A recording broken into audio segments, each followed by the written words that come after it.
नमस्कार, मैं हूं दीपक चौरसिया। हमारी इस खास बड़ी बहस में आपका स्वागत है, क्योंकि आज भारतीय राजनीति का ऐसा दिन है जो इतिहास के अध्याय में कहीं ना कहीं लिखा जाएगा। मोदी के नाम पर एनडीए छोड़ना क्या नीतीश के लिए फायदेमंद होगा और क्या कांग्रेस की नई रणनीति एनडीए को पछाड़ देगी? ये दो बड़े सवाल हैं, और ये बड़े सवाल इसलिए क्योंकि आज दो बड़ी राजनीतिक घटनाएं हुई हैं। पहला ये कि जेडीयू और एनडीए का गठबंधन टूट गया, और दूसरा ये कि कांग्रेस ने आज अपने संगठन में बड़ा भारी फेरबदल कर डाला और कई सारे नए चेहरों को शामिल किया, जबकि पुराने चेहरों को नए प्रभार दिए गए। एक बार फिर कांग्रेस अध्यक्ष के दफ्तर में दो लोगों की दुकड़ी काम करेगी, वो है अहमद पटेल और अंबिका सोनी। अंबिका सोनी को एक बार फिर से महासचिव बनाया गया है, वहीं अहमद पटेल सोनिया गांधी के राजनीतिक सचिव बने रहेंगे। इसके अलावा दिग्विजय सिंह से उत्तर प्रदेश का प्रभार लेकर मधुसूदन मिस्त्री को दिया गया है। वहीं दूसरी तरफ मधुसूदन मिस्त्री जो कि गुजरात से आते हैं, राहुल गांधी के बेहद करीबी है, और राहुल गांधी के दूसरे ही बेहद करीबी दिग्विजय सिंह को आंध्र प्रदेश का प्रभार दिया गया है, क्योंकि कांग्रेस को लगता है कि आंध्र प्रदेश का प्रभार लेना एक बड़ी चुनौती होगा, क्योंकि वहां पर लोकसभा चुनाव में उसे बड़े संकट का सामना करना है जगन रेड्डी के तौर पर। इसके बारे में तो हम बात करेंगे ही करेंगे, लेकिन आज का सबसे बड़ा यक्ष प्रश्न, क्या बीजेपी को छोड़ने के बाद नीतीश कुमार की नैया पार हो जाएगी? सरकार तो वो 2.5 साल चला लेंगे। बीजेपी कह रही थी कि इस्तीफा देकर फिर से बहुमत सिद्ध करें, लेकिन बीजेपी ने यह भी कहा कि 91 सीटें होने के बावजूद भी हम जोड़ तोड़कर किसी तरह की सरकार बनाने या नीतीश कुमार की सरकार को गिराने की कोशिश नहीं करेंगे। ये संकेत देता है कि नीतीश कुमार अगले 2.5 साल तक राज करते रहेंगे बिहार पर। लेकिन क्या द ग्रेट गैम्बलर, राजनीति के द ग्रेट गैम्बलर कहा जा रहा है नीतीश कुमार को, और उनका ये चुनावी जुआ काम कर पाएगा? क्योंकि एक फायदे हैं तो 10 नुकसान भी।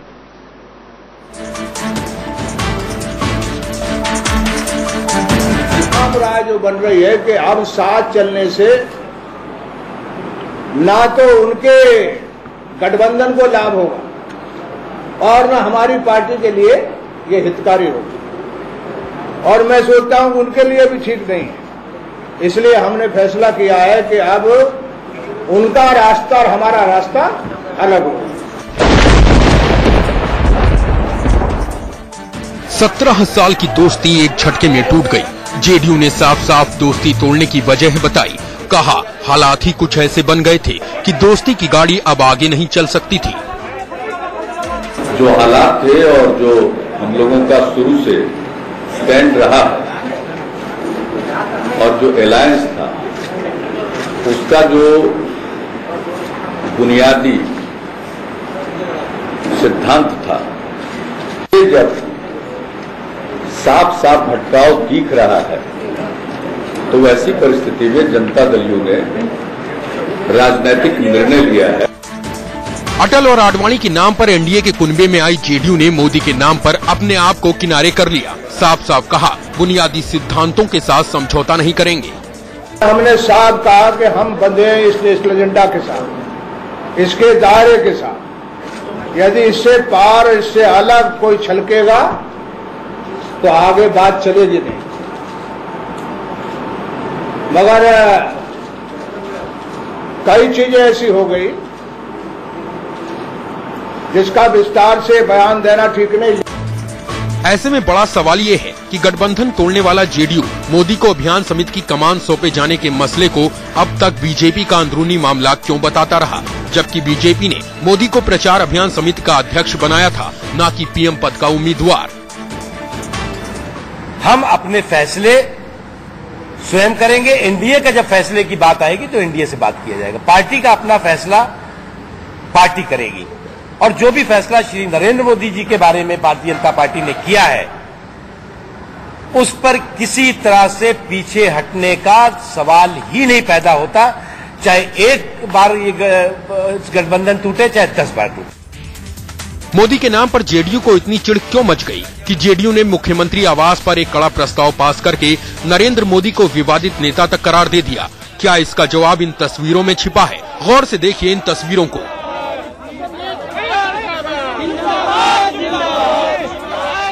जैसे ही ये साफ हो गया कि नीतीश बीजेपी से दोस्ती तोड़ने जा रहे हैं, नीतीश के घर के बाहर खास समुदाय के सैकड़ों लोग इकट्ठा हुए और नीतीश को बधाई देते हुए नारेबाजी करने लगे।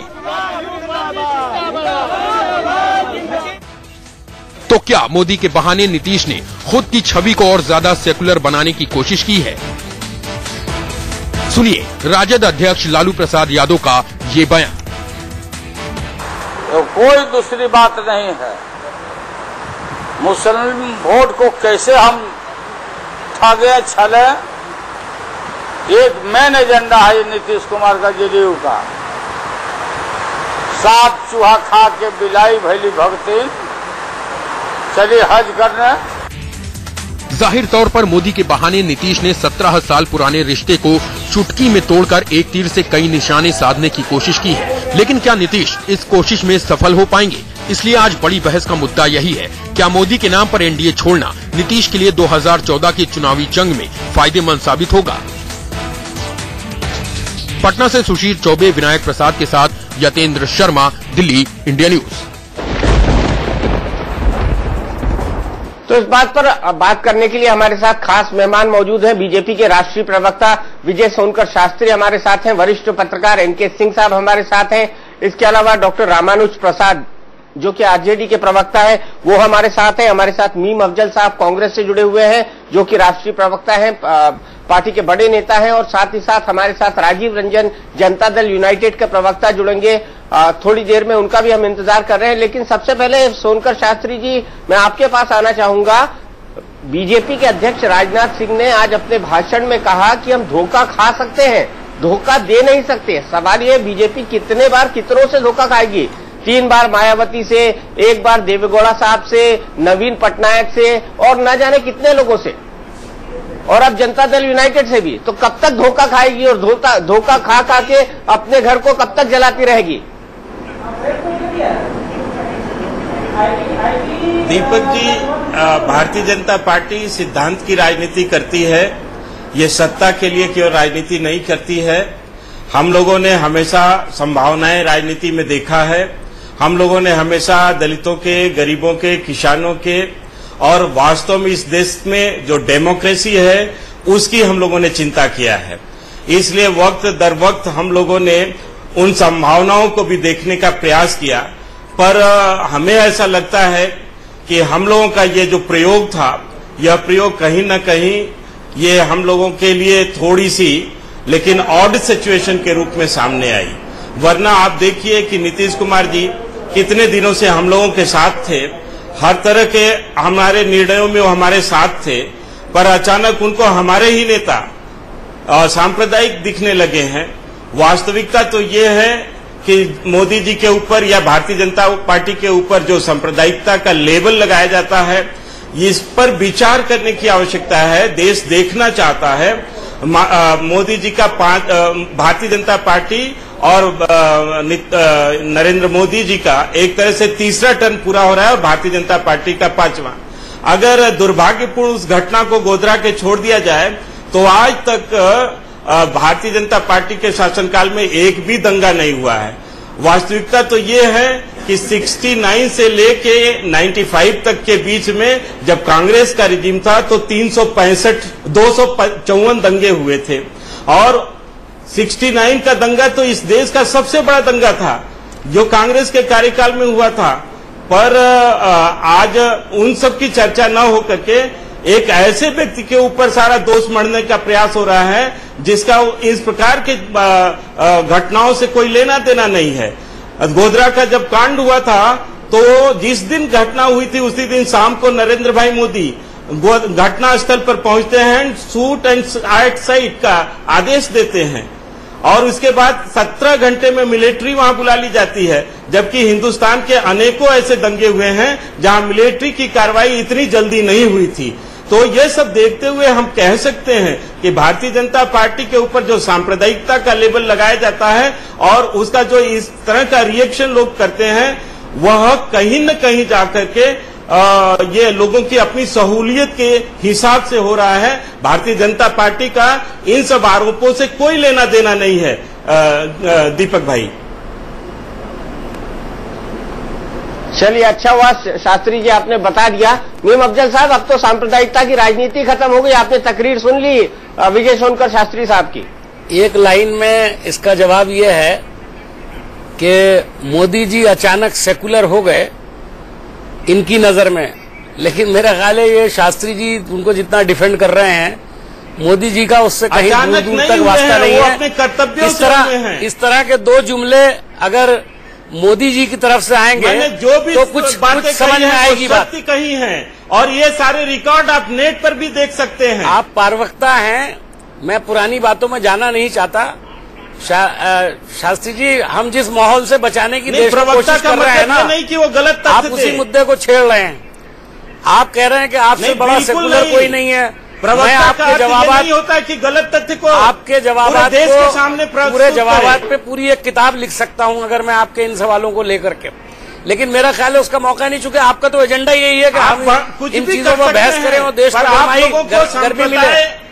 सांप्रदायिक शब्द पर कुछ न कुछ सोचने की आवश्यकता है, आप लोगों को पुनः विचार करने की आवश्यकता है। मेरा ख्याल है आप सोचने लगे हैं तो मुझे खुशी है कि आप सोचने तो लगे कम से कम। विचार बिल्कुल गलत है। हम लोग तो हमेशा सोचते रहे हैं, हमारी पार्टी तो हमेशा से सोचती रही है, हम हमेशा सोचते रहे हैं, हमेशा सोचेंगे, और अब वही हमारा नजबुल ऐन है, वही हमारी पॉलिसी है। लेकिन अगर आप सोचने लगे हैं तो आपका स्वागत है। 2002 में उसी नरेंद्र मोदी को क्लीन चिट देते हैं, 2003 में उनके साथ डायस से शेयर करते हैं, 2005 और 2006 में आप वहां जाकर के नरेंद्र मोदी जी के कसीदे गढ़ते हैं, और 2007 में भी आप तारीफ करते हैं। आज अचानक आपको क्या हो गया है इस तरह की बातें कर रहे हैं? कुछ नहीं हुआ है, आप जो कुछ बोल रहे हैं वो नरेंद्र मोदी के मुंह से कहलवा दीजिए, काफी आपको फायदा हो सकता है। ये एक लिस्ट है जिसमें मेरे पास ये एक लिस्ट है जिस लिस्ट में नीतीश कुमार जी ने नरेंद्र मोदी जी के बारे में कब कब तारीफ किया है, उसकी ये पूरी लिस्ट है। मैं ये लिस्ट देखिए, मैं यहाँ नरेंद्र मोदी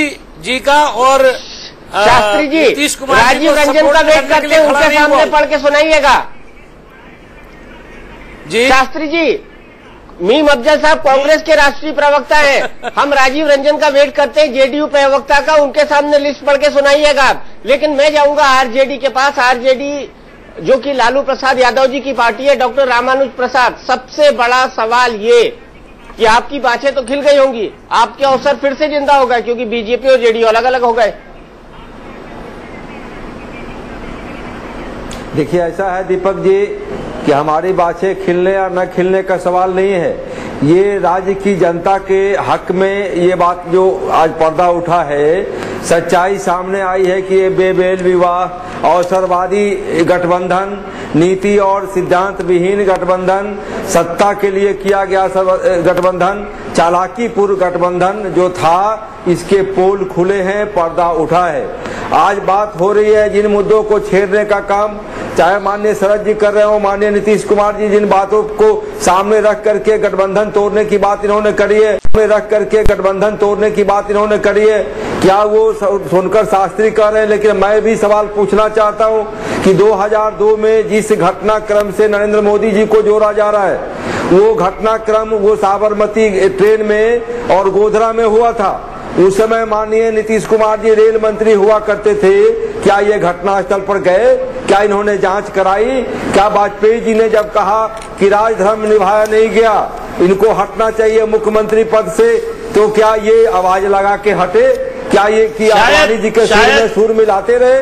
क्या ये आडवाणी जी के साथ मिलके बचाते रहे? इसका ये राज्य की जनता, देश की जनता जानती है कि ये गुड़ खाने और शायद इनको ये अभी 1 मिनट पहले मैंने बताया है ये अपने घटना स्थल पर नरेंद्र मोदी सेम डे में शाम तक पहुंच गए थे कि आडवाणी जी, जिस आडवाणी जी की बात हो, इसीलिए पूछ रहे थे नीतीश कुमार क्यों नहीं पहुंचे जा रही है। आप इसीलिए पूछ रहे नीतीश कुमार क्यों नहीं पहुंचे? डॉक्टर रामानुज बात खत्म करिए। उत्तर दे सकते हैं क्या आप ये डिबेट सुन रहे हैं? अभी जब मैंने ये बताया कि जिस दिन गोधरा में घटना हुआ था, उसी दिन नरेंद्र मोदी जी शाम को पहुंच करके शूट एट साइट का आदेश देते हैं। इसके बाद भी आप ये प्रश्न करते हैं कि नरेंद्र मोदी वहां पहुंचे कि नहीं। ये कैसी विचित्र बात है। शास्त्री जी, आपको गलतफहमी हुई है। वो तो मोदी जी से सवाल नहीं पूछ रहे, आपसे नहीं पूछ रहे, वो नीतीश कुमार जी से पूछ रहे हैं। कुमार जी पहुंचे, मैं नीतीश कुमार जी के मैं ये कह रहा हूँ सुनकर शास्त्री जी, आप मेरे सवाल के जवाब को ढंग से आज बीजेपी के लोग काफी शौक में हैं। घटनाक्रम से और जो क्या नीतीश जी पहुंचे? नीतीश जी रेल मंत्री हुआ करते थे, क्या नीतीश जी घटनास्थल पर गए और नरेंद्र मोदी जी को का जो कुकृत्य था, जिस कुकृत्य की आज चर्चा कर रहे हैं, उसको देखते हुए क्या उन्होंने इस्तीफा दिया रेल मंत्रालय से? ये आप ऐसी बात नहीं कर सकते हैं, सरकार आप ऐसी बात बिल्कुल नहीं कर सकते हैं। वहाँ पर जो घटना हुई थी वो एक दुर्घटना थी, और उस वैसी दुर्घटना गुजरात में अनेकों बार हो चुकी है।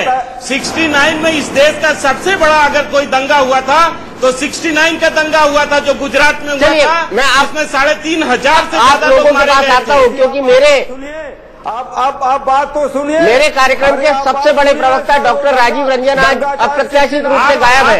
तो मैं उम्मीद कर रहा हूँ कि जितना जल्दी हो सके जुड़ जाए। लेकिन एनके सिंह साहब के ऊपर या भारतीय जनता पार्टी, मैं सुन रहा हूँ विजय सोनकर शास्त्री जी, मैं सुन रहा हूँ बिना मतलब का विजय सोनकर शास्त्री ने एक तथ्य रखा है सामने, जनता सिद्ध करेगी। आप लोगों वो तथ्य ये है कि आर्मी का उपयोग हुआ था गुजरात दंगों के वक्त। क्या गुजरात दंगों के वक्त सवाल आया है जनता के सामने, अहमदाबाद या गुजरात के किसी भाग में भी आर्मी का उपयोग हुआ था? उपयोग अगर हुआ था तो सिर्फ फ्लैग मार्च के लिए। दीपक जी, सवाल किससे किया आपने? जी, आर्मी आई थी और वहाँ पर फ्लैग मार्च नहीं, सोनकर जी को बहुत कुछ नहीं मालूम है। तथ्य मारे गए थे। एंड रिजल्ट, एडमिनिस्ट्रेशन में एंड रिजल्ट देखा जाता है सोनकर जी। ये जो हजारों आदमी मरे थे उसके बाद ये कल्पेबिलिटी चीफ मिनिस्टर पे जाती है। आप पता नहीं विजय सोनकर शास्त्री जी सुन तो लीजिए क्या कह रहे हैं वो। शास्त्री जी थोड़ा सा सुन लीजिए, आप जो फैक्ट्स दे रहे हैं वो सुन लीजिए मालिक, सुन लीजिए। प्रशासन में कल्पेबिलिटी चीफ मिनिस्टर पे होती है, एग्जीक्यूटिव हेड होता है। अगर हजारों आदमी मर रहे हैं और वो दुर्घटना नहीं है, वहां पे ट्रेन एक्सीडेंट नहीं हुआ था, वहां पे चाकू चले थे, बम चले थे, ध्यान रखिए। तो लिहाजा कल्पेबिलिटी वो चीफ मिनिस्टर पे ही जाती है। कहाँ का तर्क ये सब कर रहे हैं आप? बहरहाल ये मुद्दा नहीं, पहले चुप रहिए, सुन लीजिए भाई शास्त्री जी। घटना दुर्भाग्यपूर्ण घटना थी। अरे ये शब्दों का इस्तेमाल का मतलब है कोई दुर्भाग्यपूर्ण दुर्घटना हो गई, सब क्या कह रहे हैं आप? निंदा करते हैं, इनका कोई मतलब नहीं इन बातों का। एक कल्पेबिलिटी होती है, स्टेट गवर्नमेंट की जिम्मेदारी होती है। एक दुर्घटना थी, क्या ट्रेन एक्सीडेंट हुआ था या हवाई जहाज गिर गया था? वहाँ पर वहाँ हवाई जहाज गिर गया था क्या? अरे शास्त्री जी, मैं इसको दावे शास्त्री जी, अगर मैं बोलने लगूं कि पत्रकारों को बीजेपी की तरफ से क्या क्या बताया जाता है तो गड़बड़ हो जाएगी। बीजेपी कहती थी ये षड्यंत्र है हिंदुओं के खिलाफ। मैं मूल मुद्दे पे आता हूं। आप उसको दुर्घटना बता रहे हैं। नौकरी जाएगी, कोई हवाई जहाज जब गिरता है मकान पे तब कहा जाता है शास्त्री जी, उस शब्द को तो समझ लीजिए। ये दुर्घटना नहीं थी, चाकूबाजी थी, और चाकूबाजी में कल्पेबिलिटी सीधे गवर्नमेंट पे आती है। लॉ एंड ऑर्डर उसका सब्जेक्ट है। वो वहाँ दंगा हुआ था, वही तो हम भी कह रहे हैं। दंगा कौन रोकता है? दंगा कौन रोकेगा? गवर्नमेंट रोकती है ना। पहले वहाँ पर साबरमती एक्सप्रेस में लोगों को जलाया गया था, दंगा उसके प्रतिरोध स्वरूप दंगा हुआ था। ये समझ लीजिए शास्त्री जी। अरे आप क्या कमाल कर रहे हैं भाई, दंगा रोकना ये स्टेट का सब्जेक्ट है, गवर्नमेंट की जिम्मेदारी है। साबरमती में हुआ वो भी गवर्नमेंट की जिम्मेदारी थी, जीआरपी की वहां जिम्मेदारी थी, वो भी स्टेट गवर्नमेंट की होती है। आप शायद लॉजिक को समझ नहीं पा रहे। खैर दीपक जी, जो ओरिजिनल प्रश्न था ये नीतीश कुमार इसका, कोई बात नहीं, कोई बात नहीं। ओरिजिनल जो इशू था सर, अभी हमारे साथ राजीव रंजन जी जुड़ गए हैं। राजीव रंजन जी, बहुत देर कर दी मेहरबान आते आते, आज ऐसा क्यों? नहीं, आपके स्टूडियो में मैं आ गया था, कुछ टेक्निकलिटीज को लेकर के डिले हुआ है। अच्छा, फिर तो मैं माफी मांगता हूं, लेकिन पहला सवाल, 2002 के वक्त नीतीश कुमार को ये क्यों नहीं याद आया कि जो कुछ हो रहा है गलत है, और अटल आडवाणी का नाम न ले मुद्दे पर वो रेल मंत्री का पद छोड़े?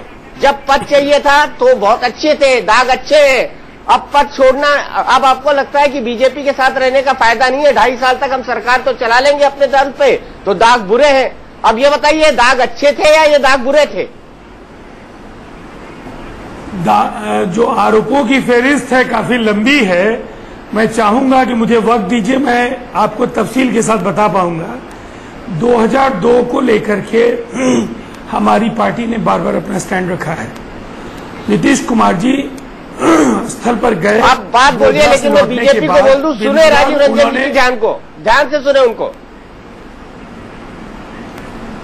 बिंदुवार उन्होंने लोकसभा में जानकारी दी, वो राज्य सरकार की विफलता थी। राज्य सरकार गोधरा को नहीं रोक पाई। गोधरा की प्रतिक्रिया में जो राज्यव्यापी दंगे हुए उसको नहीं रोक पाई। विफलता की बात राज्य सरकार की विफलता थी। और उसके पहले जाकर के वहां पर नीतीश कुमार जी नरेंद्र मोदी जी की तारीफ करते हैं।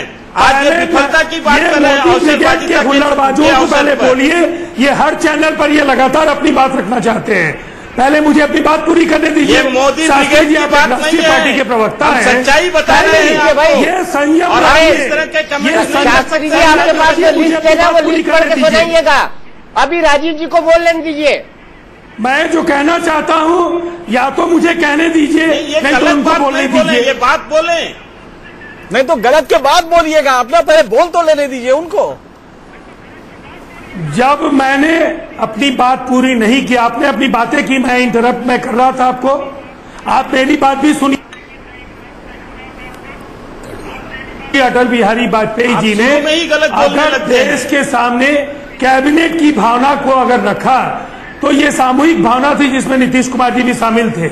नैतिकता का सवाल है, अगर ये रेल मंत्रालय की जवाबदेही बनती, एक ट्रेन दुर्घटना हुई, नीतीश कुमार जी ने इस्तीफा कर दिया और वो मामला पूरी तरह से गुजरात की सरकार की विफलता थी।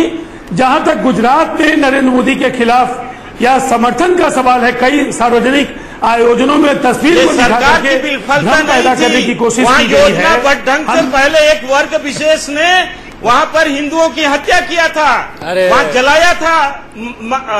अरे आप एक नेशनल पार्टी के प्रवक्ता हैं, कुछ तो संयम बरतें। पहले उनको बोलने दीजिए। अच्छा नहीं लगता है जिन अल्फाज का आप प्रयोग कर रहे हैं। शब्द आप दीजिएगा, मैं अपनी बात बताना चाहता हूं दीपक जी। नहीं, पहले उनको बोलने दीजिए, बोलिएगा, आपको भी वक्त मिलेगा। सुनना पड़ेगा। राजीव जी वो नहीं सोनकर जी नहीं बता पा रहे। मैं आपसे एक चीज जानना चाहता हूँ। 24 अप्रैल को इन्होंने इस्तीफा दिया पासवान जी ने, और ये कहा कि साहब बीजेपी हम लोग को डर्ट की तरह ट्रीट करती है और बहुत खराब व्यवहार है। और ये कह के उन्होंने कहा कि साहब बिल्कुल हम ये गुजरात में जो कुछ भी आए हम इस्तीफा देते हैं। उस पे 25 तारीख को पीटीआई का रिलीज है जिसमें कहा है नीतीश जी ने कि जो भी पासवान जी ने किया है ये अपॉर्चुनिस्ट है, ये एनडीए को कमजोर करने के लिए किया है। और बीजेपी का संबंध हम लोग का, हम तो 96 से हैं और बहुत अच्छा रहा है, बीजेपी का ट्रीटमेंट बहुत अच्छा रहा है।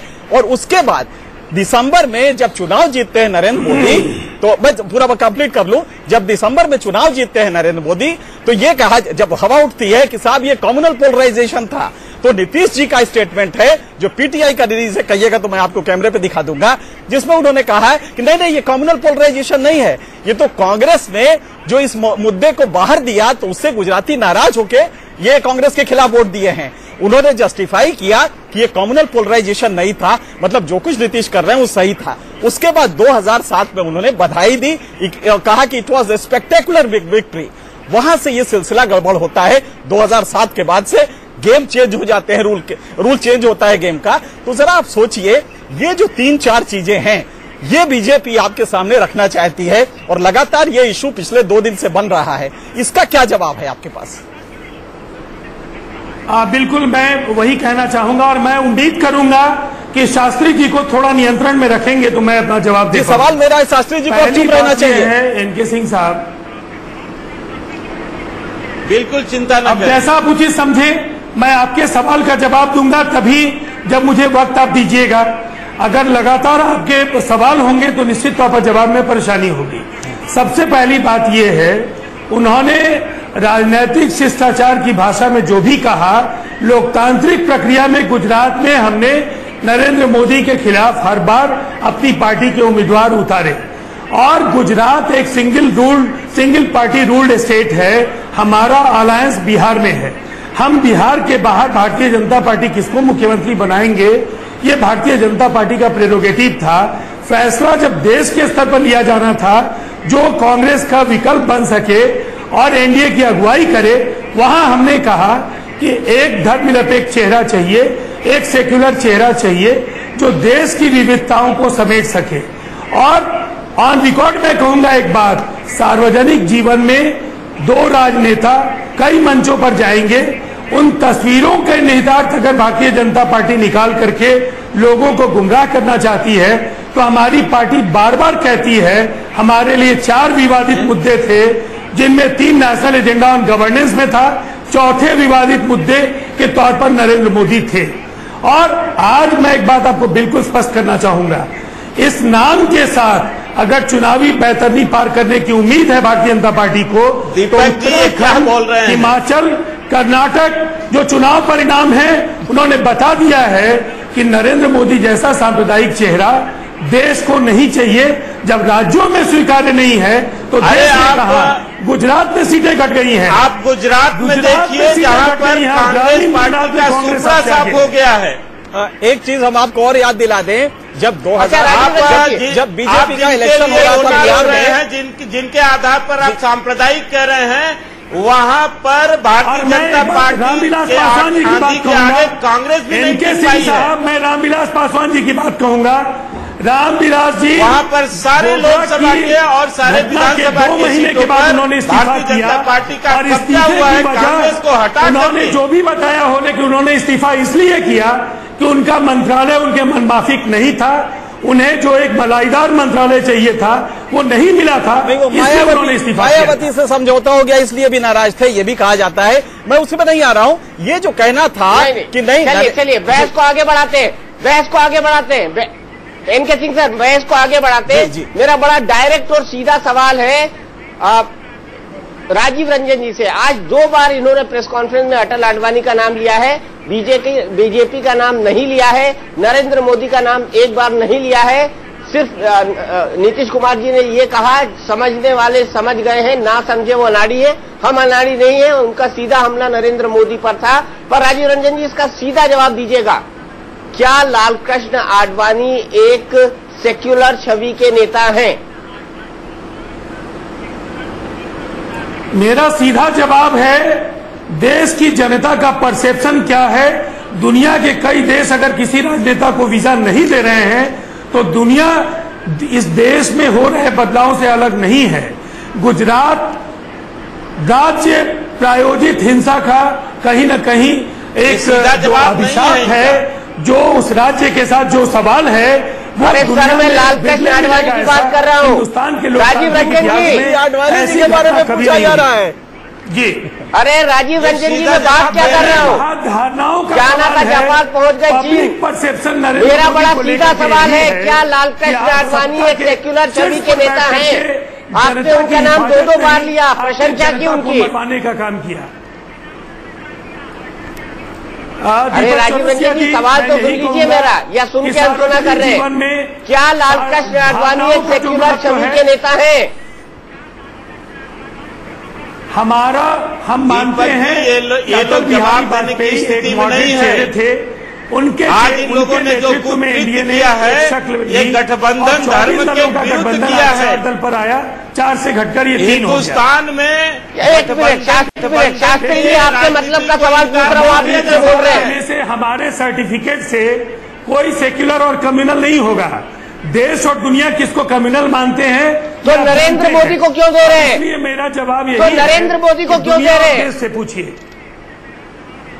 यही तो मैं बोल रहा हूँ कि पूछिए नरेंद्र मोदी को क्यों सेक्युलर और कम्युनल कह रहे हैं आप? देश की लालकृष्ण आडवाणी अगर नहीं है तो नरेंद्र मोदी कैसे कम्युनल है? ये तो देश से पूछिए ना।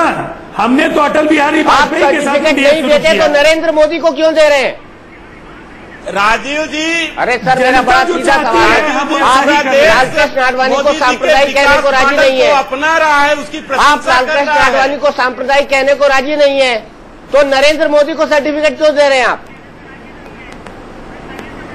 देखिए, नरेंद्र मोदी को हम सर्टिफिकेट नहीं दे रहे हैं। नरेंद्र मोदी का विकास का मॉडल उनको दिखाई नहीं दे रहा है, उनके न केवल देश बल्कि दुनिया उसको पसंद कर रही है। उसका देखिए, जिसने पहले पार्टी तोड़ा उसके बाद गठबंधन टूट का शिकार हुआ। देश को बंटने से बचाना है तो ऐसे विभाजक नेताओं से बचना पड़ेगा इस देश को, और ये समय की फौरी मांग है। ये एक अगर आप लोग जैसे अवसरवादी नेता रहेंगे तो इस देश को काफी नुकसान होगा। आज इस देश में यूपीए के भ्रष्टाचार को, यूपीए के घोटाले की जगह आप आपसी द्वंद्व को स्थान दे रहे हैं। आप गलत दिशा में जा रहे हैं। यही सवाल तो हम पूछ रहे हैं। चलिए, महंगाई, गलत नहीं है, अपनी दिशा पकड़ेंगे। शास्त्री जी, क्या ये बड़े सवाल हैं या नरेंद्र मोदी ज्यादा महत्वपूर्ण है? शास्त्री जी, आज चर्चा होना चाहिए था यूपीए सरकार के भ्रष्टाचार का। आज जिस तरह से गरीब भूखों मर रहे हैं, लेकिन राजीव रंजन जी, आपने मेरे सवाल का जवाब नहीं दिया। घोटालों से भर रहे हैं। आपने मेरे सवाल का जवाब नहीं दिया। मैं डॉक्टर रामन के पास जाता हूँ। सवाल नरेंद्र मोदी का और शास्त्री जी, सवाल अडानी जी का नहीं, आप बल्कि इस देश की जनता का, गरीबों का होना चाहिए था। और उस मुद्दे पर आप लोग नहीं साथ में हैं, ये पूरा देश देख रहा है। अरे अब वो आप कह रहे हैं कि देश की भूखी जनता बात नहीं होने दिया आपने। लालकृष्ण आडवाणी सेक्युलर है, लेकिन नरेंद्र मोदी कम्युनल।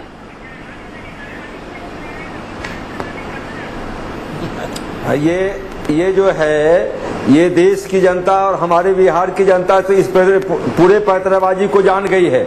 और ये इनके जो दोमुहापन है, डबल स्टैंडर्ड है, इनके नकाब उतर गए हैं। ये सारी दुनिया जानते हैं कि इस देश में आग लगाने वाले व्यक्ति का नाम आडवाणी है। जो गंगा जमुनी तहजीब हमारा हुआ करता था, बाबरी मस्जिद का जो वो ढांचा, और आप जो बोल रहे हैं, इस बात का आपके पास तथ्य है क्या? आप इस तरह से गलत बात नहीं बोल सकते हैं। आडवाणी जी के बारे में वो एक आदरणीय नेता है, वो इस देश के सर्वोच्च नेता हैं। आडवाणी जैसा नेता किसी पार्टी में एक भी नहीं है। शास्त्री जी फिर वही बात कर रहे हैं। बाबरी मस्जिद के ढाए जाने के मामले का केस चल रहा है उन पर। शास्त्री जी, बाबरी मस्जिद को ढाए जाने का केस चल रहा है उन पर। और मुख्यमंत्री है, विकास के लिए मसीहा का काम कर रहे हैं। जिस सोच से इन्होंने किया है, सारे माइनॉरिटी के लोग भी और मेजॉरिटी के लोग, चाहे बिहार के लोग हो या पूरे देश के लोगों ने इनका दुमुहापन पकड़ लिया है। माइनॉरिटी के लोगों का पूरा उनको सपोर्ट मिल रहा है।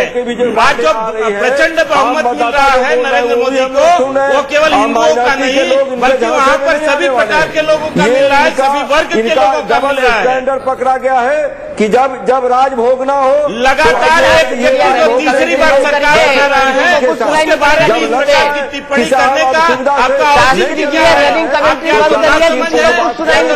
के बारे में आपका ज्ञान बहुत अल्प है।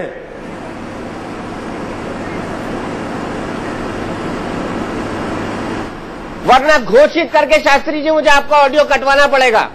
मैंने आज तक किसी प्रवक्ता के साथ ऐसा नहीं किया। शास्त्री जी, मैं घोषित करके आपको ऑडियो कटवा दूंगा। मैं राजीव रंजन जी के पास जाता हूं, उससे पहले मीम अफजल साहब के पास जाता हूं। मीम अफजल साहब, आपने क्या सेक्युलरिज्म की परिभाषा देखी है कि लालकृष्ण आडवाणी तो सेक्युलर है, लेकिन नरेंद्र मोदी नहीं? ये जनता दल यूनाइटेड की नई परिभाषा है। देखिए, मैंने तो आपको आपके चैनल पर कई बार कहा ये बात कि हमारे लिए आडवाणी हो या नरेंद्र मोदी हो, इससे कोई फर्क नहीं पड़ता। बुनियादी बात यह है कि उसूलों की बुनियाद पर हम भारतीय जनता पार्टी की मुखालफत करते हैं, और वो बुनियादी उसूल है सेकुलरिज्म का और देश के बारे में अपनी सोच और छवि का। हमारी भारतीय जनता पार्टी से लड़ाई है, हम किसी व्यक्ति विशेष के बारे में नहीं कह रहे। लेकिन यहाँ पर मैं इतना जरूर कहूँगा कि आडवाणी जी और मोदी जी के अंदर कोई खास फर्क नहीं है। जो 1992 के बाद आडवाणी जी के खिलाफ ऐसी ही नफरत थी जो आज मोदी जी के खिलाफ है, जिसे ये पॉपुलैरिटी कह रहे हैं। मैं तो जानता हूं कि मोदी जी जो हैं, आडवाणी जी उस जमाने में उतने आगे नहीं थे। ये सब लोग ट्विटर, कंप्यूटर और कुछ इलेक्ट्रॉनिक मीडिया का एक हिस्सा है, ये उसका क्रिएशन है। मैं आपको कई बार बता चुका हूं और आज फिर दोहरा रहा हूं, शास्त्री जी की मौजूदगी में भी बताया था, कई बार इनसे बातचीत हुई है और चैनल्स पर हमने कहा है इनको कि मोदी गुजरात के बाहर कहीं नहीं है, जहां भी वो गए हैं बीजेपी हारी है। तो मैं उनको ना तो देश का नेता मानता हूं, ना हमारी पार्टी उनको नेता मानती है, लेकिन हमारा बुनियादी झगड़ा मोदी से नहीं है, आडवाणी से नहीं है, भारतीय जनता पार्टी की सोच से है। देश उनको नेता जिसको वो कह रहे हैं। आज ये शास्त्री जी बार बार सेकुलरिज्म की बड़ी दुहाई दे रहे हैं, मुझे बड़ी खुशी है कि बीजेपी के लोग कम से कम आज मजबूर हो गए ये कहने के लिए कि वो अपने आप को साबित करें कि वो सेकुलर हैं। मैं दंगों में नहीं जाता, मैं और चीजों में नहीं जाता। मैंने तो इनसे सिर्फ इतनी बात कही है, कहते हैं हम सबको बराबर से ट्रीट करते हैं। मैंने इनसे एक सवाल पूछा था, आज तक जवाब नहीं मिला कि आप 500 सीटें लड़ाते हैं लोकसभा की, उसमें कितने मुसलमानों को टिकट देते हैं आप असेंबलियों के अंदर जब जाते हैं, उत्तर प्रदेश जैसी जगह पर आप मुझे बताइए इन्होंने कितने मुसलमानों को टिकट दिया जहां पर मुसलमानों की आबादी। ठीक है, जवाब ले लेते हैं, वैलिड पॉइंट। तो इसका जवाब ये आज जवाब ले लेते हैं। शास्त्री जी, अब आपकी बारी, अब आप बोल सकते हैं। बताएं शास्त्री जी। दीपक जी, मैं इनको बतलाना सिर्फ इतना चाहता हूं कि उत्तर प्रदेश में अभी 1 साल की सरकार पूरी हुई है और वहां 108 सांप्रदायिक दंगे हुए हैं। पर भाई मैंने उसका जिक्र नहीं किया, मैं आपसे रिप्रेजेंटेशन की बात कर रहा हूं। आप दूसरों की तरफ मत जाइए, आप अपना जवाब दीजिए। वहां पर गोधरा खान शास्त्री जी, आप वो जवाब दीजिए जो सवाल किया है। मैं अपनी बता रहा हूं, आप डाइवर्ट मत कीजिए कि आप होशियार आदमी हैं, ये मैं जानता हूं, शायद आप लेकिन आपको डाइवर्ट नहीं करने दूंगा मैं इश्यू को। और यहाँ पर जो कंपेयर बैठे हुए हैं उनकी बात भी सुन ले आप। एक तरफ तो 1 साल में 100 से ज्यादा दंगे और एक तरफ 5 साल की सरकार में एक भी दंगा नहीं होता है। अरे भाई, दंगा करने वाले जब सरकार चलाएंगे तो दंगा कहाँ से होगा? ये प्रमाण नहीं है। चोर के हाथ में आपने ताले की चाबी दे दी तो चोरी कहाँ से होगी? जहाँ आपकी सरकार नहीं है वहाँ दंगा करवा, ये गलत बात है। आप ऐसी बात नहीं कह सकते हैं। अगर ऐसी बात है, अगर दंगा इसी बात से रुक सकता है, अब ये तो लोग तय करेंगे कि मैं गलत हूँ कि आप गलत हैं। आपके कहने से मैं गलत नहीं हो जाऊंगा, मेरे कहने से आप गलत नहीं हो जाओगे। समाजवादी पार्टी या अन्य कांग्रेस पार्टी सबसे रिक्वेस्ट है, एक-एक करके बोलिए प्लीज। कोई बात नहीं होती और हमारे राज्य में सांप्रदायिकता को कोई स्थान नहीं है। मेरा जवाब नहीं दिया आपने। रिप्रेजेंटेशन कितना है बीजेपी में? सबको बराबरी का दर्जा देते हैं ना आप? हमारे को रिप्रेजेंटेशन प्रॉपर है। हम अपने यहाँ बस ठीक है, हम अपने यहाँ पूरा देश जानता है कितना बढ़िया रिप्रेजेंटेशन आपने दिया है, आपकी सरकारों ने दिया, आपकी पार्टी ने दिया है। नहीं, बिल्कुल है। हमारे यहाँ शाहनवाज हुसैन को आप नहीं जानते हैं, मुख्तार अब्बास नकवी को नहीं जानते हैं। नहीं, हम जानते हैं। सिकंदर बख्त जैसे शीर्षस्थ नेता हुआ करते थे। हम जानते हैं, हमने सिकंदर बख्त का भी हशर देखा आपकी पार्टी के अंदर करते थे। सिकंदर बख्त साहब का भी हशर देखा हमने। बहुत सारे इस प्रकार के उदाहरण हैं। सिकंदर बख्त जैसे सीनियर लीडरों का हशर भी देखा हमने। चलिए हम क्या आपने देखा? उनको जितना रिगार्ड किया गया था, राजीव रंजन जी, उनका स्थान था, वो स्थान आज तक किसी भी अल्पसंख्यक वर्ग के नेता को किसी भी पार्टी में नहीं मिल सका। रिगार्ड देने से कुछ नहीं होता। सरकार चलाए तो हिस्सेदारी दीजिए, रिगार्ड देने की जरूरत नहीं है। हमारी पार्टी में आपके रिगार्ड के भूखे नहीं है और मुख्तार अब्बास नकवी का कोई जवाब नहीं है। सिकंदर बख्त जी ने सरकार से पार्टी इनको जितना महत्व दिया जाता है उतना महत्व कोई भी पार्टी आज तक नहीं दे सकी है। सिकंदर बख्त साहब ने सरकार से नाराज होकर अलग होने की धमकी देती है, भी एक सत्य है। बिल्कुल। राजीव रंजन जी, मेरा अगला सीधा सवाल, ऐसा हुआ था, गवर्नर बना के भेज रहे थे, उन्होंने मना कर दिया कि मैं एक्टिव पॉलिटिक्स में आया था और मेरी जो अर्थी भी जाएगी तो एक्टिव पॉलिटिक्स से जाएगी। ये सिकंदर बख्त साहब कहते थे। आपको कुछ पता नहीं कितनी बार आप सिकंदर बख्त साहब से मिले। हमारी रोज कभी उनसे बात भी होती थी।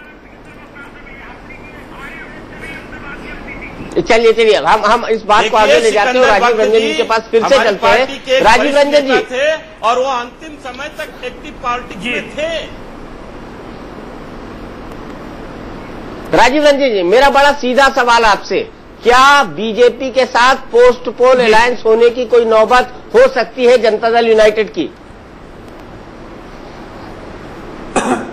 भारतीय जनता पार्टी के साथ हमारी कोई समस्या नहीं थी।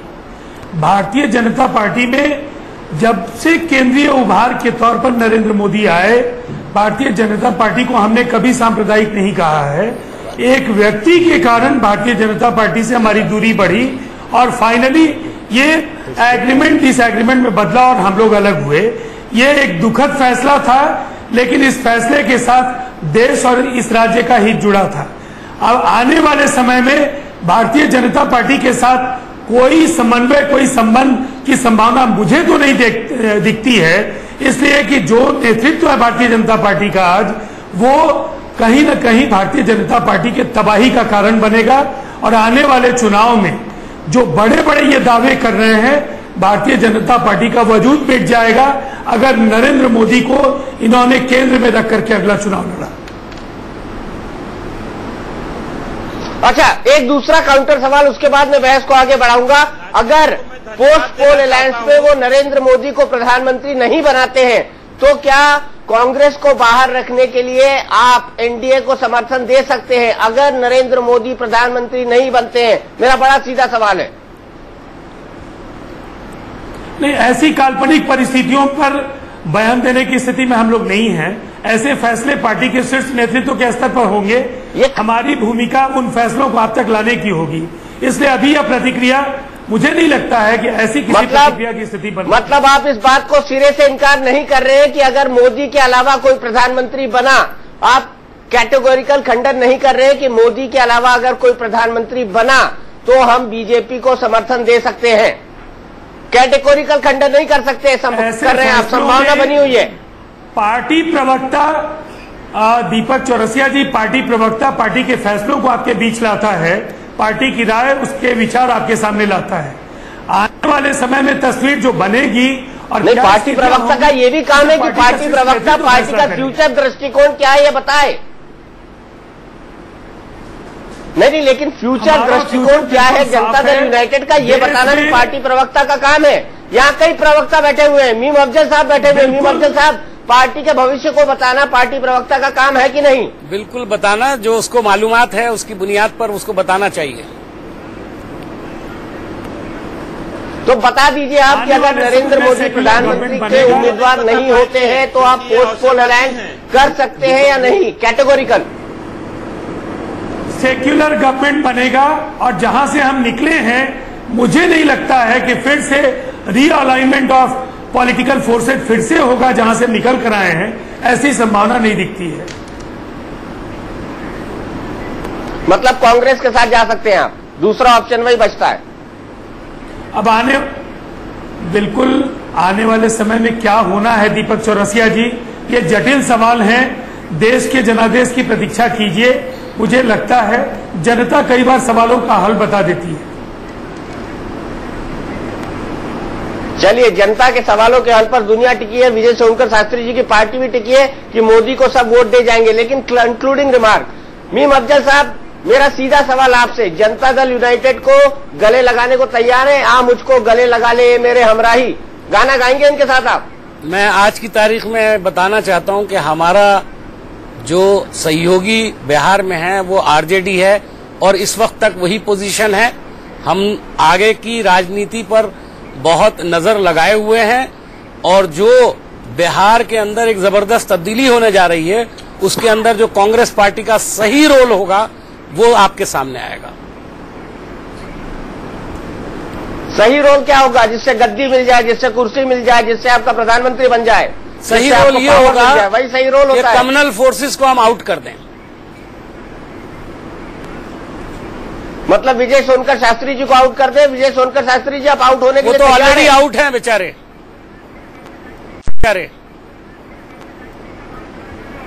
अभी वो बिहार से आउट है, देश से ऑलरेडी आउट है। भारत और पाकिस्तान में। नीतीश जी ने एक बात स्पष्ट कहा है, नीतीश जी ने एक बात स्पष्ट कहा है कि बाहरी हस्तक्षेप की वजह से वो ये कदम उठा रहे हैं। मेरा ये कहना है कि बाहरी हस्तक्षेप की वजह से नहीं, बल्कि कांग्रेस पार्टी का जो बिहार के लिए स्पेशल पैकेज है उस पैकेज की वजह से ये अवसरवादिता का इन्होंने परिचय दिया है। मैं इसका खंडन करता हूं। कांग्रेस पार्टी डॉक्टर रामानंद प्रसाद, आपका एक कमेंट, क्या आने वाले चुनाव में कांग्रेस से अलायंस करना चाहते हैं आप? आप खंडन करते रहिए, पर देश मानने वाला नहीं है। देखिए, कांग्रेस से अलायंस का सवाल जो आप पूछ रहे हैं हमसे, तो हम लोग तो विदित सत्य है कि देश दो ध्रुवीय राजनीति के दौर से गुजर रहा है। एक जो है सम्मिलित सरकारों का दौर है और दूसरा जो है बाइपोलर पॉलिटिक्स का ये इमेज लिए हुए है। तो हमको भाजपा और सांप्रदायिक शक्ति को रोकने के लिए कांग्रेस के साथ आज भी हम खड़े हैं। चाहे हम बाहर से समर्थन दे रहे हो या समर्थन आगे देने की बात हो। हम यूपीए 1 में थे, यूपीए 2 में नहीं है, तो भी हम बिना शर्त समर्थन दे रहे हैं। ये इस बात का द्योतक है कि हम सांप्रदायिक शक्ति को रोकने के लिए, भारत जलाओ पार्टी भाजपा को रोकने के लिए, भ्रष्टाचार मचाने वाली और देश को लूटने वाली सरकार को बगैर शर्त समर्थन देने वाले लोग ज्यादा जिम्मेदार माने जाते हैं। ये विदित सत्य है। लेकिन हम जानना चाहते हैं, अभी आपने सवाल किया था जनता दल यू के साथी से, जो आपने सवाल खड़ा किया क्या पोस्ट पोल अलायंस होगा। यहाँ भी पोल खुल रहा है, यहाँ भी ये बताने में असमर्थ हो रहे हैं। पूरे के पूरे ये फिक्स मैच है। जनता के आंख में धूल झोंकने का जो काम ये लोग पहले करते रहे, अभी भी ये नाटक है। और बिहार की माइनॉरिटी और मेजॉरिटी दोनों ही तबके के वोटर ये समझ रहे हैं, दोनों को जवाब दिया जाएगा, चाहे वो जनता दल यू के साथी हो या भाजपा के लोग हो, दोनों को बिहार की जनता जो है पकड़ लिया है। जनता ने इनको बार बार खारिज किया। लगातार 2 चुनाव और इनकी पार्टी हारती रही है, बिहार के तमाम उपचुनाव हारती रही है। लालू यादव बिहार के कल है, राजीव रंजन जी को उनकी वापसी नहीं होगी।